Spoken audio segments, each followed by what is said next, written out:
สบายดีมาพบกับประคำดีวิวเนาะคิดถึงรถคิดถึงเฮาเจเอ็นแล้วค่ะรถเล่ามือนี้มาพร้อมกับอีซูซูดีแม็กคันนี้เนาะสีเทาแดมโบงามๆเลยเด้อเป็นถ่ายปี2020น้ำใสสเอสเนาะตาฟืนตาไฟแจ่งๆแจ่มๆใสๆแบบนี้ส้มหนางามๆเนาะแวนสามารถปรับพับได้สะดวกสบายเด้อคันนี้ประหยัดน้ำมันสุดๆเนาะเป็นเกียร์กับปุ๊กเด้อคันนี้เด้อพวงมาลัยปุ่มเนาะ6 สปีดน้ำพร้อมอีกเด้อคันนี้สะดวกสบายในการขับขี่มีกล่องถอกกล่องถอยให้ครบสุดเบิดตัวอย่างหน้าจอมาจากเดิมๆมาจากตัวรถเลยเนาะมีแอร์หลังให้น้ำพร้อมอีกเด้อคันนี้เด้อ เดี๋ยวเราจะพาทุกคนไปเบิ่งเลยครับชมกันเลยไป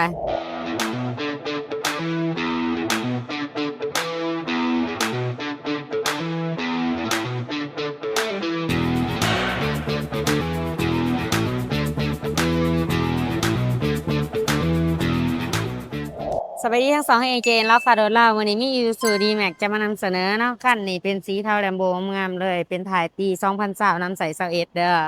นี่เนาะโดดเดิมๆเด้อบ่ต่ำบ่เปลี่ยนเลยเนาะคันนี้เนาะออปชั่นเต็มมีกล่องมีจอยครบออปชั่นตัวแซดเนาะคันนี้แวนสามารถปรับพับได้แม็กเดิมๆมาจากโรงงานมาจากตัวรถเลยเด้อบอยใหญ่ๆหุ่มหอหนังให้เรียบร้อยเลยเนาะพวงมาลัยปุ่มเด้อพวงมาลัยมัลติฟังก์ชันเนาะ มีมีกระดิกกระแจยางสแควร์ยังให้ครบสุดเด้อตาฟื้นตาไฟถ่ายแจ้งๆแจ่มๆแบบนี้เลยเนาะมีแอร์หลังให้น้ำพร้อมเด้อสำหรับราคาเนาะ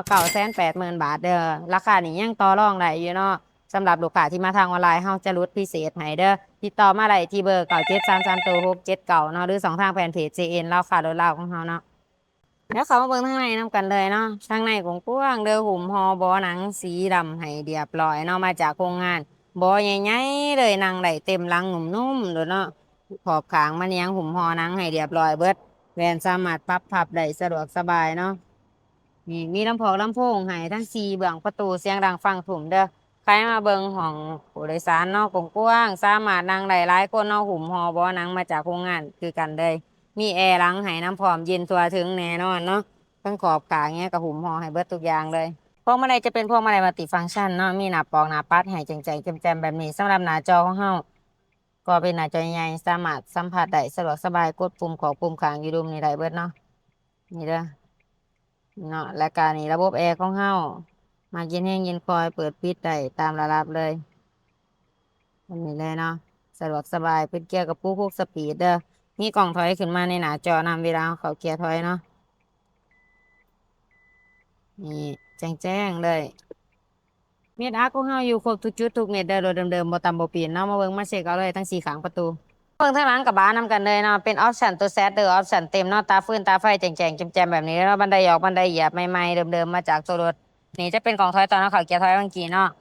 นี่หลังกระบะสามารถขนเครื่องขนของได้สะดวกสบายแม็กได้ดอกแม็กได้เนอของเฮายังใหม่ๆเดิมๆงามๆอยู่เนาะ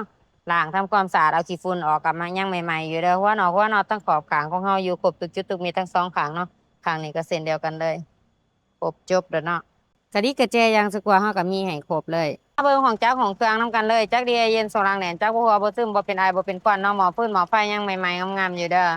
นี่เนาะหัวน็อตของเฮาอยู่ครบทุกจุดทุกเม็ดเด้อทั้ง2ข้างเลยเนาะ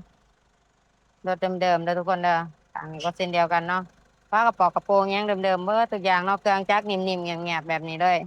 ได้ไปบ่ผิดหวังเนาะพอไปเติมเรื่องท่าเด้อก็รถคันนี้เนาะ Isuzu D-Max เนาะสีสันจบๆงามๆเลยแบรนด์สามารถปรับพับได้ออปชั่นเต็มเนาะ มีกล่องมีจอยครบมีแอร์ล้างให้น้ำพร้อมเกียร์กับผู้ควบสปีดเนาะตา LED สำหรับราคาแมน980,000 บาทเนาะมาร่วมกันได้ใจสดใจผ่อนได้ผ่อนเป็นเดือนผ่อนเป็นปีได้เนาะราคานี่ยังต่อรองกันได้เลยสำหรับลูกค้าที่มาทางออนไลน์เนาะหรือว่าต้องการเอารถมาแลกมาเปลี่ยนมาเทิร์นกันก็ได้ติดต่อมาได้ที่เบอร์ของเรา9733 679หรือ2ทางแฟนเพจ JN เล่าข่าวรถเล่าของเราเนาะฝากกดไลค์กดแชร์ไว้เด้อผู้ใดที่มักอยู่แล้วก็เป่ามาจับมาจองเอาเลยเนาะรถยีหานของเรารับประกันให้เดิมแท้แน่นอนเนาะคันนี้งามแฮง ผู้ใดที่สนใจคันใดที่เฮารีวิวอยู่ก็สามารถกดเข้าไปในช่องของเฮาจีนแล้วค่ะเขาไปเบิ่งว่ามักคันใดเนาะเรือนเบิ่งไหลตามสบายเลยมักคันใดก็ทักเข้ามาได้ที่เบอร์ของเฮาเนาะ9733 679เนาะขอขอบใจทุกคนครับสวัสดี